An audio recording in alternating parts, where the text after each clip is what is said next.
Gujarat Titans अभी 12 अंक पे है। राजस्थान के सामने ये मुकाबला जीते 14 अंक पे पहुंचे और ये चाहेगी कि प्लेऑफ्स की रेस में आगे बढ़े और सिर्फ क्वालिफाई ना हो, नंबर 1-2 की पोजीशन आगे जाके जब लीग खत्म हो उस पे बरकरार रहे। तो उनके लिए भी जीतना ये मुकाबला बड़ा जरूरी है। वहीं पे राजस्थान रॉयल्स बिल्कुल भी सीजन अच्छा नहीं रहा, बहुत ज्यादा मुश्किलें आई है, लेकिन वो चाहेगी जो अभी 4 अंक पे है कि भाई अपनी शाख के लिए, अपने फैंस के लिए एक मुकाबला जीते जहां पे आगे जाके अपने प्लेयर्स का थोड़ा कॉन्फिडेंस उनका बढ़े और साथ ही में टीम की जो एक फॉलोइंग होती है उसको भी बरकरार रखे और आगे बढ़ाए, क्योंकि फैंस को भी तो खुश करना है ना।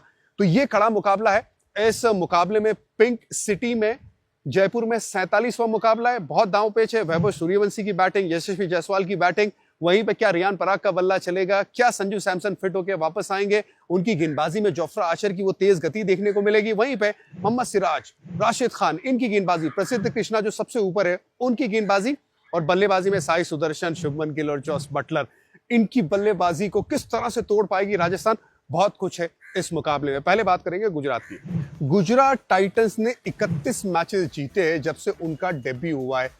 इस लीग में सबसे ज्यादा मुकाबले जीतने वाली टीम है, सबसे सक्सेसफुल टीम है ये। सिर्फ चैंपियन ही नहीं बने 2022 में, लेकिन उसके बाद कंसिस्टेंटली मैच जीतते भी है। नंबर 2 पे लखनऊ सुपर जायंट्स आती है, उनका भी डेब्यू हुआ था, उन्होंने 29 मैचेस जीते, तब से लेके अभी तक बाकी टीमें उनका पीछा कर रही है।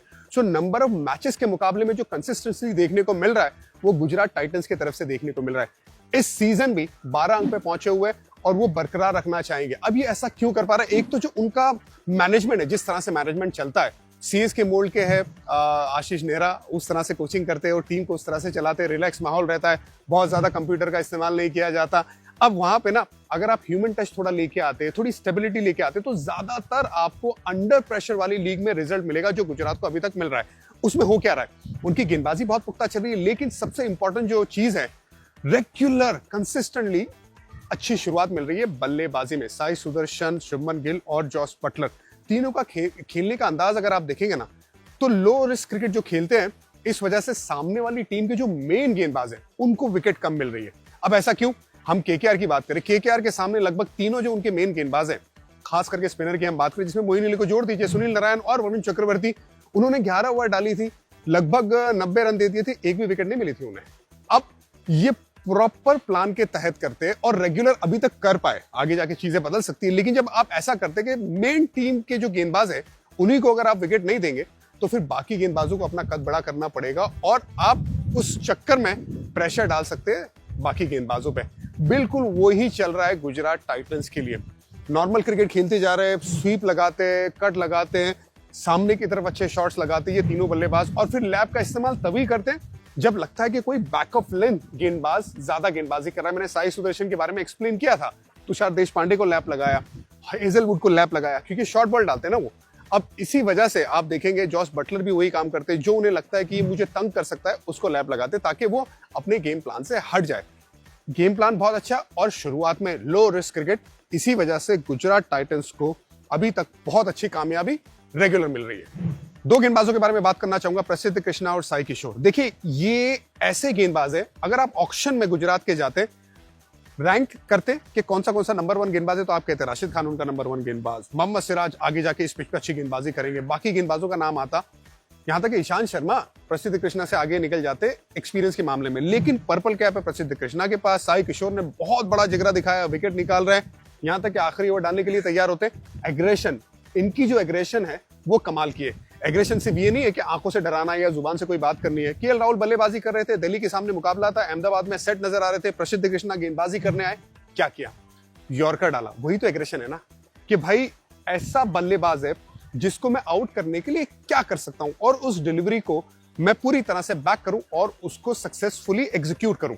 यॉर्कर डाला, हल्की सी स्विंग भी हुई, वो एग्रेशन है, वो यॉर्कर डाला। कोई अगर गेंदबाज तेज मार रहा है तो क्या कर रहे हैं, फिर स्लोअर वन डाल रहे हैं, जहां पे कह रहे हैं कि अच्छा ठीक है आप मार रहे हो, मैं स्लोअर वन ऐसा डालूंगा कि आपको इनवाइट करूंगा कि आप मुझे बड़ा शॉट लगाइए, मैं आपकी विकेट निकालूंगा। उसमें विकेट मिल रही है। वाइड यॉर्कर का भी इस्तेमाल कर रहे हैं, लेंथ का भी इस्तेमाल कर रहे हैं। संजू सैमसन को लेंथ में आउट किया था इससे पहले वाली मैच में, जरूर शॉट थर्ड मैन पे गए थे, लेकिन प्रसिद्ध कृष्णा बोल रहे कि अगर आप मेन गेंदबाज है, मेन बल्लेबाज है, तो मैं मेरी टीम का मेन गेंदबाज हूं जो आपकी विकेट निकालूंगा। उस एग्रेशन से अभी उन्हें कामयाबी मिल रही है। वही साई किशोर भी ना डर नहीं रहे, चाहे कोई भी बल्लेबाज आ जाए, आंखों में आंखें डाल के देखते हैं, और आखिरी ओवर भी डालना है ना तो दड़ के एकदम बिना डरे लड़के क्रिकेट खेल रहे हैं। इसी वजह से इन्हें फायदा भी हो रहा है। अब एक ही चिंता का विषय है ना गुजरात के लिए, मेरा ये मानना है कि टॉप 3 बढ़िया चल रहे हैं, मिडिल ऑर्डर इतना ज्यादा एक्सपोज हुआ नहीं है, और ऐसा लगता है कि आने वाले टाइम में ना अगर 3 विकेट गिर गई जल्दी, अगर 2 विकेट गिर गई जल्दी, तो फिर इनका मिडिल ऑर्डर जो बल्लेबाजी है ना वो एक्सपोज होगा। अब जब ऐसा हुआ एक्सपोज तो दिक्कत आ सकती है। आपको याद होगा लखनऊ के सामने जो मुकाबला आया था, फट फट फट विकेट गिर गई, 120 पे एक भी विकेट नहीं थी, फिर विकेट गिरी, उसके बाद ना लाइन लग गई और 200 भी पार नहीं कर पाए। तो मुझे डर इसी बात का है गुजरात के लिए कि मिडिल ऑर्डर बल्लेबाजी ना आने वाले टाइम में अगर सिचुएशन ऐसी आ जाए कि क्वालिफाई हो गए, तो फिर मिडिल ऑर्डर बल्लेबाजों को ना थोड़ी ज्यादा बैटिंग दीजिए, ताकि उनको ना एक गेम टाइम ज्यादा मिले और उनका कॉन्फिडेंस भी ऊपर है। क्योंकि जब क्वालिफिकेशन का टाइम आता है, जब नॉकआउट का टाइम आता है, तब आपके ज्यादातर बल्लेबाज, आखिरी के भी बल्लेबाज ना फॉर्म में होना बड़ा जरूरी है। जो अभी मुझे लग रहा है कि अगर वैसा हुआ, जल्दी विकेट गिरी, तो गुजरात तकलीफ में आ सकती है। प्लेइंग 12 की बात कर लेते गुजरात की। गुजरात के 3 स्तंभ, साई सुदर्शन, शुभमन गिल, जॉस बटलर, ये 3 मजबूत स्तंभ। इन पे और जिम्मेदारी शाहरुख खान, सर्फिन रदरफोर्ड, वाशिंगटन सुंदर। वाशिंगटन सुंदर नंबर 4 पे है, लेकिन डिपेंड करता है कि अगर जल्द रन ये लोग 3 बना रहे हैं तो फिर थोड़ी ऊपर नीचे बल्लेबाजी हो सकती है। बाकी बल्लेबाज जो आखिरी के 4-5 ओवर मिलती है ना, तो आप शाहरुख खान, रदरफोर्ड, तेवतिया, इनको खिला सकते हैं ऊपर। राहुल तेवतिया नंबर 7 पे, राशिद खान नंबर 8 पे। बैटिंग डेप्थ हो गई है ना वाशिंगटन सुंदर के आने से। साई किशोर, मोहम्मद सिराज, प्रसिद्ध कृष्णा। अब बात आ जाती है ईशांत शर्मा। ईशांत शर्मा अच्छी गेंदबाजी कर रहे हैं। पिछले मैच में ना यशस्वी जायसवाल को अरशद खान ने आउट किया था, आपको याद होगा अहमदाबाद में जो मुकाबला था। क्या अरशद खान के बारे में सोचेंगे? सोच सकते हैं नई गेंद के साथ, और रबाड़ा का क्या स्टेटस है वो पता नहीं है, लेकिन इक्का दुक्का ही सोचेंगे यार, अनलेस कोई इंजरी हो गई। क्या एक और स्पिनर के बारे में सोच सकते हैं? अगर पिच में ग्रिप है, जो मुझे नहीं लगता राशिद खान को देख के ग्रिप वाली पिच देंगी जयपुर। सो मोटा मोटा यही टीम, एक फास्ट बॉलर, राइट और लेफ्ट कॉम्बिनेशन, ये देख सकते हैं। राजस्थान रॉयल्स पिछले साल 9 में से 8 मैचेस जीती थी। इस सिचुएशन में जहां पे अभी राजस्थान खड़ी है ना, 9 में से 7 हार चुकी है, सिर्फ 2 ही मुकाबले जीते। स्टार्ट अच्छा किया था, लेकिन उसमें आगे जाके बहुत गलतियां की। अब पीछे मुड़ के देखेंगे ना, तो मेन गलती कहां पे राजस्थान रॉयल्स की? ऑक्शन में आपने एक ही ओवरसीज बल्लेबाज रखा है, जॉस बटलर को जाने दिया है, बहुत सवालिया निशान है। आपने सोचा कि हम एक्सपीरियंस पे नहीं, हम एक्साइटमेंट पे, हम यंगस्टर पे दाम लगाएंगे, लेकिन अभी तक वो रिजल्ट मिला नहीं। अब रिजल्ट क्यों नहीं मिला? 3-3 बार अगर आप मैच करीब आएंगे जीतने के लिए और आप हार जाएंगे। 2 बार आखिरी ओवर में 9 रन बनाए, आप नहीं कर पाए। एक बार ऐसा हुआ आरसीबी के सामने, 2 ओवर में आपको 18 रन बनाने, आपके अगर बल्लेबाज भी वहां पे मौजूद है, वहां पे आप ये नहीं कर पाते, तो भी आप मैच हार जाते और आपको रिजल्ट नहीं मिलेगा। तो 3 बार ऐसा हुआ है जहां पे आप मैच जीत सकते थे। अगर वो 3 मैचेस जीत जाते तो अभी कहां खड़े होते? 10 अंक पे खड़े होते। फिनिशिंग लाइन वो क्रॉस नहीं कर पाया, उसमें बहुत छोटे छोटे दांव पेच है। और सरप्राइजिंग इसलिए भी है ना कि राहुल द्रविड़ की आगेवानी में आप ये काम नहीं कर पा रहे हो। सोचने वाली बात है, परेशानी वाली बात है, जो राजस्थान रॉयल्स अभी भी परेशान है। अब परेशानी वाली बात ये है ना कि हेटमायर जैसा बल्लेबाज, जिसका स्ट्राइक रेट ना वो आखिरी के 5 ओवर में लगभग 200 का रहता है, वो एक भी छक्का लगा नहीं पाए। जब आपको 1 या 2 ओवर में आपको लगभग रन बॉल चाहिए, या आप सोच लीजिए 8 या 9 रन चाहिए पर ओवर, जो 2 बार हुआ है। दोनों 2 बार उस गेम में थे, और यहां तक कि आरसीबी के सामने उस छोटे मैदान में वहां पे भी हेजलवुड को आउट हुए, एक भी छक्का नहीं लगा पाए। ये कैसे हो सकता है? वेस्ट इंडियन बल्लेबाज गेम को फिनिश नहीं कर पा रहा है। इसी वजह से जिन्होंने, राजस्थान ने उन पे दांव चला था कि ये हमारा मेन लड़का है, हम जाने दे रहे बाकी बल्लेबाजों को, लेकिन इस पे दांव रख रहे हैं, ये हमें मैच जिताएगा। अगर सारा दारोमदार आखिर में गेम खत्म करने का उन्हीं के ऊपर है, अगर वो नहीं कर पा रहे तो फिर दिक्कत होगी। और दिक्कत ये भी है ना कि बहुत ज्यादा क्रॉस खेलने जा रहे हैं। आप देखेंगे हेजलवुड को कैसे आउट हुए, बैट बंद कर दिया, इनसाइड एज लगा, कॉर्ट में आउट हुए। फिर एक और मुकाबला था जहां पे शॉट फाइन लेग थोड़ा बाहर की तरफ था, वहां पे भी बैट बंद कर दिया, आउट हो गए। ऐसे जो बल्लेबाज रहते हैं ना, जो एग्रेशन दिखाते हैं, उनका काम रहता है जितना हो सके अपने शेप को होल्ड करना है और कोशिश करना है कि सामने मारे। जरूर इनकी जो ताकत है लेग साइड है, मैंने भी गलती की कई बार। मैं सिर्फ अगर लेग साइड का सोच रहा हूँ, गेंद में ताकत नहीं आती है, लेकिन अगर मैं सामने का सोचता हूँ और लेंथ मिल गई और फिर मैं लेग साइड जाता हूँ, मेरे लिए आसान हो जाता है। एग्जैक्टली मुझे लगता है हेटमायर की गलती वही हो रही है। बैट जल्दी बंद हो रहा है और गेम को खत्म नहीं कर पा रहे। क्या वो कोशिश करेंगे ज्यादा सीधा खेलने की? लेंथ मिल गई तो मार दीजिए लेग साइड पे। और इसी वजह से राजस्थान को ना सीधा सीधा नुकसान हो रहा है, क्योंकि ये छोटी छोटी, चाहे वो टेक्निकल गलतियां, टैक्टिकल गलतियां राजस्थान और हेटमायर कर रही है। यशस्वी जायसवाल पहले 3 मैच में ना उनका बल्ला बड़ा खामोश था, अपनी गलतियों को ठीक किया, ज्यादा वी में खेलने गए, मतलब सामने खेल रहे थे और बल्लेबाज के तौर पे गेंदबाजों को कम चांस दे रहे थे, और इसी वजह से वो रन भी देखने को मिल रहा है। अभी राजस्थान के हाईएस्ट स्कोरर है। संजू सैमसन का ना होना उस वजह से भी ना इनके ऊपर जिम्मेदारी बढ़ जाती है। तो इस मुकाबले में भी इन पे जिम्मेदारी रहेगी, क्योंकि रियान पराग की भी कंसिस्टेंसी देखने को नहीं मिल रही है, रन नहीं आ रहे, हेटमायर का बल्ला नहीं चल रहा है, जुरेल गेम को जिस तरह से फिनिश करना चाहिए वो कर नहीं पाए, अच्छी बल्लेबाजी वो भी कर रहे हैं।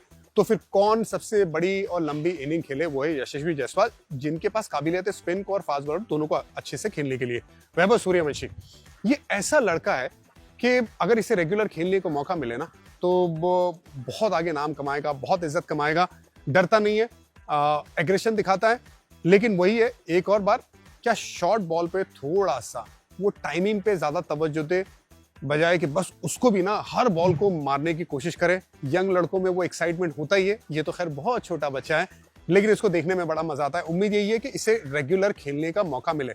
टीम कॉम्बिनेशन की भी बात आएगी ना, अगर संजू सैमसन आ जाते तो क्या उन्हें बाहर बिठाते या शुभम दुबे को बाहर बिठाते, ये देखना होगा। देखिए प्लेइंग 12 में ना बहुत सोच समझ के इनको टीम बनानी हुई, क्योंकि सामने वाली टीम में ना टॉप हैवी टीम है। 3 ऐसे बल्लेबाज है कि उनको आउट करने के लिए आपने प्लान बनाना ही बनाना है। अब उसके लिए आपको नए बॉल के लिए तो अच्छे गेंदबाज चाहिए ना, दोनों छोर से। एक जोफ्रा आर्चर है, दूसरा क्या आप सोच रहे कि तीक्ष्णा, या आप सोच रहे फजल हक फारूकी जो नई गेंद से स्विंग करा सकते, जो पिछले मैच में खेले थे, क्या उन्हीं को बैक करें? मुझे लगता है कि पुख्ता नए बॉल पे गेंदबाजी होना पावर प्ले में बड़ा जरूरी है गुजरात के सामने। खैर देखते हैं यशस्वी जायसवाल, और फिर बाद में अगर संजू सैमसन आ जाते तो वो संजू सैमसन, फिर वैभव सूर्यवंशी को मैं चाहूंगा खिलाए तो वो नंबर 3 पे खेले अगर संजू सैमसन आ जाते। अगर संजू सैमसन नहीं आते तो नीतीश राणा नंबर 3, रेयान पराग, ध्रुव जुरैल, सिमरन हेटमायर, शुभम दुबे, पर वो संजू सैमसन नहीं है। तो अगर है तो फिर मैं चाहूंगा शुभम दुबे बाहर जाए और वैभव सूर्यवंशी नंबर 3 पे खेले, उससे नीचे नहीं। फिर वनिंदु हसरंगा, जोफ्रा आर्चर। अब बात आ जाती है ना फास्ट बॉलर की, कि आप फजल हक फारूकी को खिलाएंगे या फिर आप कहेंगे कि नहीं हमें महेश तीक्ष्णा के पास जाना है। ये बड़ा डिसीजन आपको लेना पड़ेगा। मैं चाहूंगा कि अगर आपको लगता है ना महेश तीक्ष्णा नई गेंद पे उनको आउट कर सकते, चाहे वो बटलर हो, शुभमन गिल है, तो फिर महेश तीक्ष्णा को खिलाइए। लेकिन अगर आपको लगता है कि भाई यहाँ पे वो पिच पे भी डिपेंड करता है कि स्विंग ज्यादा होने वाला है, हम घास वाली पिच देने वाले, तो फिर फजल हक फारूकी को, तुषार देशपांडे या कुमार कार्तिक है, क्योंकि आपके पास फास्ट बॉलर तो हो जाएंगे ना अगर आपने फजल हक फारूकी को खिलाया। नहीं तो फिर आप तुषार देशपांडे। लेकिन भाई आकाश मडवाल का क्या है यार, आकाश मडवाल को लेके आओ ना यार। मतलब खैर मैं बोलता गया और वो तुषार देशपांडे को खिलाते गए। ऐसा नहीं कि अच्छा गेंदबाज नहीं है, लेकिन आकाश मडवाल बुरा लगता है यार, वो मुझे लगता है बड़ा अच्छा बॉलर है। खैर फिर संदीप शर्मा। अब यहाँ पे ना संदीप शर्मा का रोल थोड़ा सा अलग है, तो फिर कोशिश करिए कि नया बॉल एकदम दोनों एंड से पुख्ता हो, क्योंकि आपको नई बॉल से विकेट निकालना ही निकालना है। इन तीनों बल्लेबाजों के सामने नहीं मिलाना तो फिर वो गेम लेके चले जाएंगे। सीधा मैचअप पे आते हैं। शुभमन गिल बनाम जोफ्रा आर्चर। पिछली बार मैंने बात की थी तो आप लोगों ने बड़ी रील बनाई कि इन स्विंग में आएंगे, आउट हो जाएंगे, बोल्ड हुए। बिल्कुल जोफ्रा आर्चर ने वैसे ही किया शुभमन गिल के सामने। लेकिन इस बार वो मैचअप में मैं ये देखना चाहूंगा कि शुभमन गिल के जो हाथ है हिप से बाहर जाते हैं, बॉटम हैंड का इस्तेमाल होता है। अब जब इन स्विंग के सामने आपका हाथ घूम के आएगा तो लेट हो जाएंगे, जो पिछली बार हुए थे। और शुभमन गिल के साथ इन स्विंग में वो तकलीफ है। मैं इस बार ये देखना चाहूंगा बॉटम हैंड को थोड़ा सा लूज रखे, हिप के पास दोनों हाथ रखे, और वहीं से ना बड़ा सर्कल नहीं छोटे सर्कल में सामने लेके आए बैट को, ताकि इन स्विंग को जल्दी से निगेट करे। ये मैचअप मैं देखना चाहूंगा कि उसको किस तरह से निगेट करते हैं। दूसरा, नीतीश राणा बनाम राशिद खान। बहुत अच्छा खेले नीतीश राणा, 95 रन लगभग बना दिए, स्ट्राइक रेट भी अच्छा है, स्वीप अच्छा खेलते, रिवर्स स्वीप का इस्तेमाल करते हैं उनके सामने। क्या राशिद खान वो 2 फील्डर को लगा के गेंदबाजी करे और उन्हें कहे कि यार यहाँ पे आपको मैं मारने नहीं दूंगा, आप सामने मारिए। वो मैचअप में क्या दांव पेश होते, ये मैं देखना चाहूंगा। इसके बाद रेयान पराग बनाम राशिद खान। 2 बार आउट किया है, सिर्फ कुछ 28 गेंदें डाली है, 24 रन बनाए, स्ट्राइक रेट भी एकदम नीचे है। मैं देखना चाहूंगा क्या पैर चलाते, फुटवर्क क्या फास्ट फुटवर्क में तब्दील करते और उनके सामने अच्छा प्लान के साथ एग्रेशन या तो फिर एक प्रॉपर प्लानिंग के तहत बल्लेबाजी करते, ये देखना चाहूंगा। वहीं पे राशिद खान, मुझे लगता है अगर थोड़ी सी ग्रिप मिली ना तो बिल्कुल ये जो बीच वाले बल्लेबाज हैं उनको परेशान करेंगे। एक और मैचअप तो होगा ना कि स्ट्राइक रेट अच्छा है सिमरन हेटमायर का राशिद खान के सामने, लेकिन उनके सामने आउट भी होते हैं। तो वहां पे किस तरह से सिमरन हेटमायर गेम को आखिर तक ले जाके खत्म करने की कोशिश करते, ये मैचअप मैं देखना चाहूंगा। अरशद खान बनाम यशस्वी जायसवाल। अरशद खान किस तरह से 2 मैच खेले, 2 बार आउट किया। पिछले मैच में भी हमने देखा था कि वो पॉइंट के फील्डर पे आउट हुए थे जब वो ज्यादा स्क्वायर खेलने की कोशिश कर रहे थे। अब चीजें बदल गई है, यशस्वी ज्यादा सामने खेल रहे हैं। क्या अरशद खान फिर से कोशिश उन्हें करवाएंगे कि भाई आपको मैं सामने खेलने नहीं दूंगा, लाइन और लेंथ ऐसी डालूंगा कि आप स्क्वायर खेलने जाए शुरुआत में? क्या वापस फंसा सकते और क्या काउंटर कर सकते यशस्वी जायसवाल? गुजरात तो आगे है ना, गुजरात बिल्कुल आगे है, गुजरात को ही ये मैच जीतना चाहिए अगर मोमेंटम की बात करें। लेकिन राजस्थान किस तरह से जीत सकती है, एक चीज करके जीत सकती है। अगर तीनों बल्लेबाजों में से 2 को आउट कर दिया पहली 6 या 7 ओवर में, तो फिर राजस्थान का पलड़ा भारी हो जाएगा।